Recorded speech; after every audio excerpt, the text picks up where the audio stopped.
O câncer, para desenvolver, 95%, 96% dos cânceres, só desenvolve em ambiente acídico, ambiente ácido.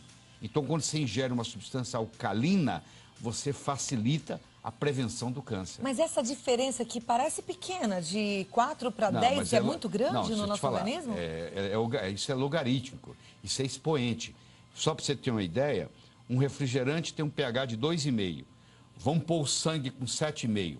2,5 para 3,5 é 10, 3,5 para 4,5, 100, 4,5 para 5,5, 1.000, 5,5 para 6,5, 10.000, 6,5 para 7.000, 100 mil.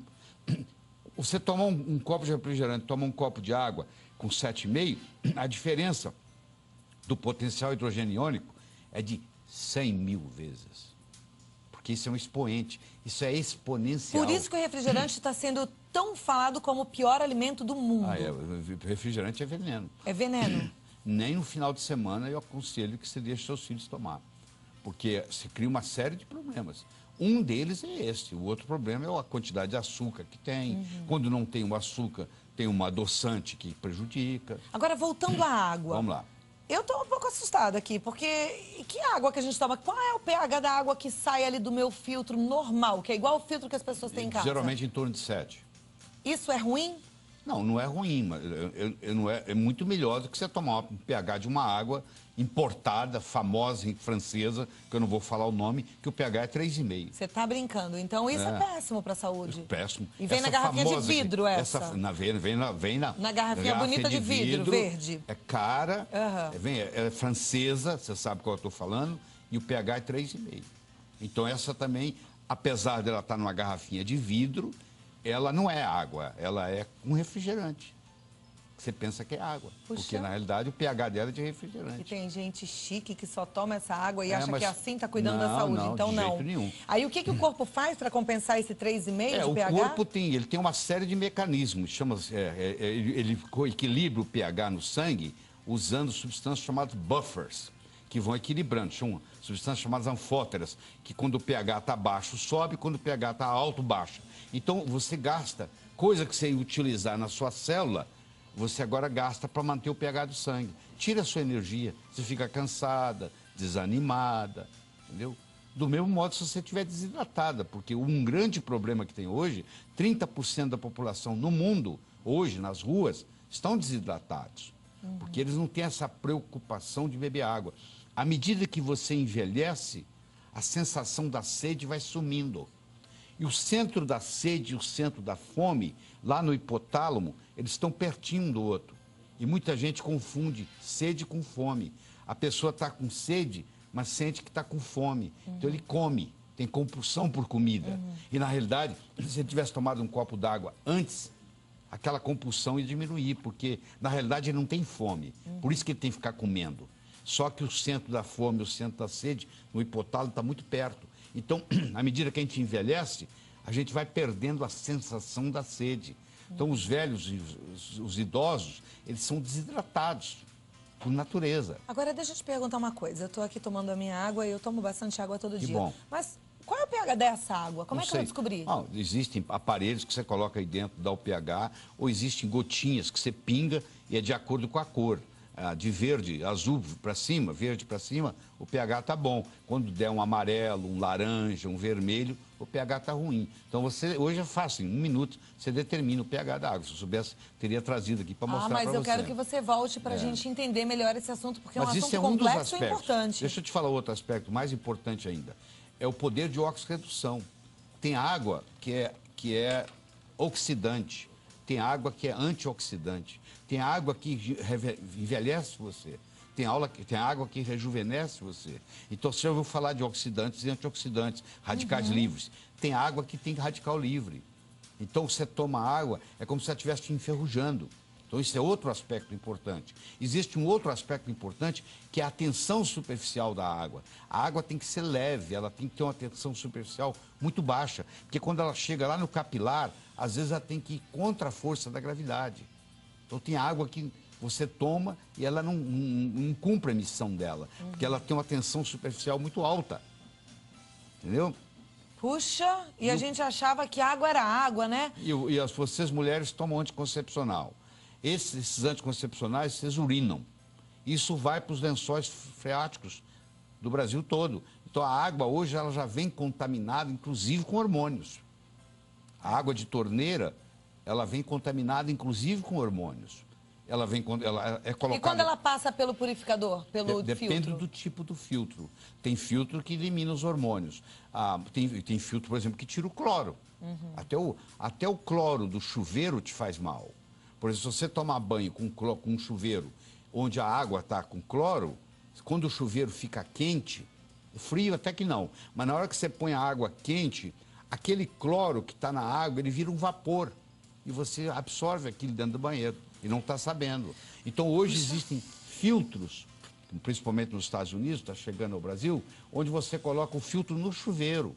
Então, só pelo cloro. Então, o filtro não deixa passar o cloro. Então, você toma um banho de chuveiro sem cloro. Aí você pode tomar banho de chuveiro quente, porque você não vai ter esse problema. A mesma coisa, Cláudia, em uma sauna úmida. Eu recomendo no Brasil você fazer sauna seca. Não faça sauna úmida, porque para fazer sauna úmida, a água tem que ser tratada com ozônio. Se ela for tratada com cloro, na hora que der o vapor, aqueles vapores ali são gases de cloro. Então, piscina aquecida com cloro é um veneno? Também é. Esse é outro problema. Piscina com cloro, se você nadar nela todo dia, você vai terminar com hipotiroidismo. Eu já tive caso recentemente de uma pessoa que nadava 3 vezes por semana durante 10 anos e estava com um quadro de hipotiroidismo gravíssimo, que ninguém fazia o diagnóstico, e essa pessoa estava intoxicada com cloro. Porque o cloro, ele briga com o iodo na sua tireoide. O flúor, o cloro, o bromo e o iodo são primo-irmãos. Então, quando você coloca de flúor demais no seu corpo, ou cloro demais, ou brometo demais, eles começam a brigar com o seu iodo. Então, eles empurram, tiram, substituem o iodo. Aí É muito bom a gente aprender tudo isso. Eu sei que às vezes você está aí meio preocupado, fala, e agora? Mas calma, isso é só para a gente ficar atento, né? Então você já sabe, tomar cuidado. Às vezes a água que você está consumindo é na nota 10. Tem tantas perguntas já, doutor? Hoje existem no Brasil filtros, que a água passa pelo filtro e muda o pH da água. Essa água passa a se chamar água ionizada, onde muda o pH, onde muda a condutibilidade, onde muda o poder de oxirredução. Então, essas tecnologias estão chegando aos pouquinhos. Olha que bom a gente saber.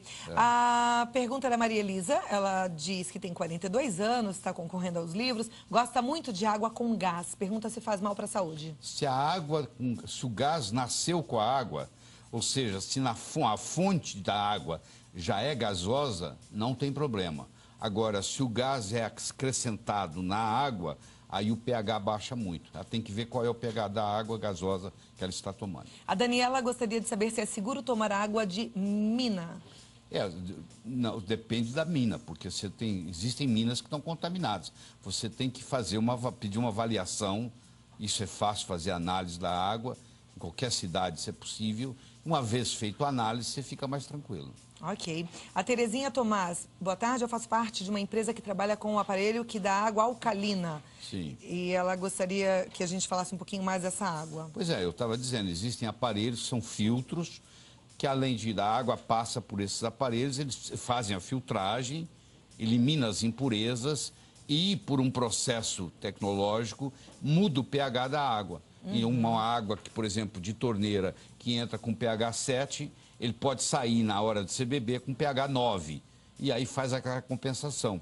E além de mudar o poder de oxirredução, ela pode entrar uma água oxidante e sair do aparelho uma água antioxidante. E aí já complementa, isso já responde a pergunta da Terezinha Tomás, ela é de Belém, a turma toda de Belém está assistindo ao programa hoje. Ela pergunta diz que lá a água é contaminada, ácida, e se esse aparelhinho deixaria a água alcalina e boa, esses né? filtros, em geral, mudam o pH, além de cuidar da impureza, muda o pH. Você tem que tomar cuidado para ver que filtro que você vai adquirir. A Patrícia do Carmo, ela é de Eunápolis, na Bahia. Ela diz que comprou um filtro de barro e a água está com um gosto horrível de barro. Pode fazer mal à saúde? É difícil, porque eu não sei qual o filtro que ela adquiriu. Mas filtro de barro é uma coisa não boa? Não necessariamente é ruim, não. Não necessariamente é ruim. Agora, tecnologicamente, não tem os mesmos recursos desses filtros que ionizam a água. É uma questão de o que você vai dirigir, uma bicicleta ou um carro, né? Okay. A bicicleta também te leva de um lugar para o outro.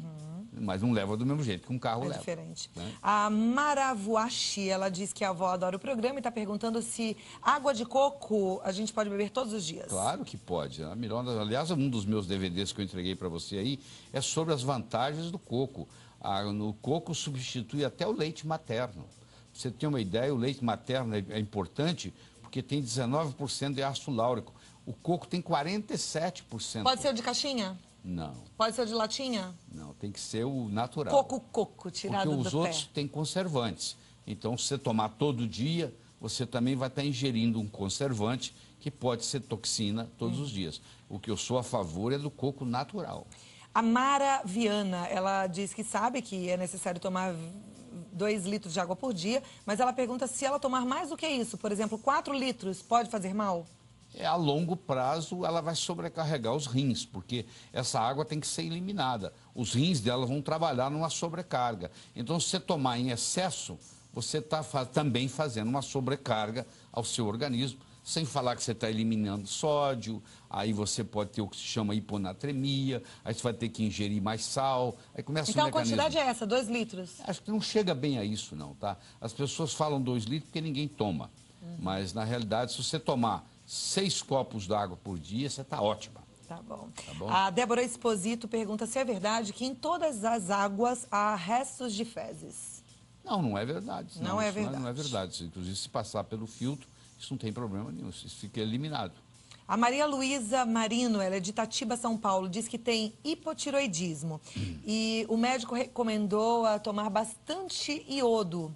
Isso é correto? É correto, sim. O iodo ajuda a sobremaneira. Nós temos 90 e tantos % da população no mundo é deficiente de iodo. E o iodo tem que ser a chamada solução de Lugol. É o iodo misturado com iodeto, o médico seu vai te orientar. Você coloca 1 ou 2 gotas num copo d'água e toma uma vez por dia. Isso resolve bócio, trata cisto de mama, trata cisto de ovário. E pode ser uma água iodada? Pode ser uma água iodada, é claro que pode. A Ana Lúcia de Santo André diz que aliás, o sal brasileiro é iodado. Há muitos anos atrás, colocou-se iodo no sal. Mas como as pessoas têm salfobia, porque o sal pode aumentar a pressão, eles procuram não ingerir sal, a grande maioria. E aí acaba não ingerindo o iodo que o governo colocou no sal. Entendeu? A Ana Lúcia de Santo André, ela diz que tem pedra e cisto nos rins e gostaria de saber qual é a melhor água para o caso dela. Tá, a água sua que você tem que ingerir, a água alcalina vai ajudar. A grande maioria das pedras no rins é oxalato de cálcio. Um outro produto que não vai deixar você ter crise renal é você fazer uso de magnésio. Cloreto de magnésio, por exemplo. São embalagens de 33 gramas, que é baratíssimo, menos de R$1, e você coloca num litro e bebe por dia aquilo. O cloreto de magnésio é uma prevenção e tratamento contra a litíase renal, que é o que você tem, que é cálculo nos rins. Muito bom, hein? Gildete, do Distrito Federal, ela toma água sem filtrar, antes ela coloca diretamente no recipiente de vidro e toma bem gelada. Ela pergunta quais são os cuidados que ela deve tomar nesse caso. Lá onde ela mora, se a água lá tem uma qualidade boa e não tem um pH muito baixo, eu não vejo problema nenhum.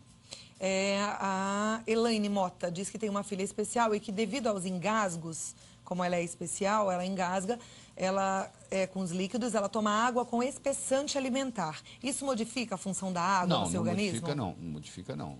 Não tem problema nenhum fazer com espessante. Aliás, parte da água, 40% da água que nós tomamos por dia vem na forma de alimentos. Por isso, quando a gente fala 2 litros, na realidade é 1 litro e qualquer coisa, porque o arroz tem água, o feijão tem água. Então, parte dos 2 litros por dia vem dos alimentos. A Maria Gorete pergunta se a água de coco faz mal para quem tem diabetes. Não, pelo contrário. Existem estudos mostrando que nas ilhas onde predomina na alimentação o coco, não existe diabetes. E pessoas que passam a ingerir ou o óleo de coco ou a água de coco, em geral, tem que diminuir a dose de insulina, se tomam insulina. Okay. É benéfico. Eu queria passar a tarde toda conversando com o Dr. Laí Ribeiro, né? Uma fonte de cultura e conhecimento e nos ajudou bastante a entender sobre esse assunto. Fico feliz. Mas volta pra gente conversar um pouquinho mais sobre outros também, ok? Tá bom, querido. lairribeiro.com.br é o site, www.lairribeiro.com.br.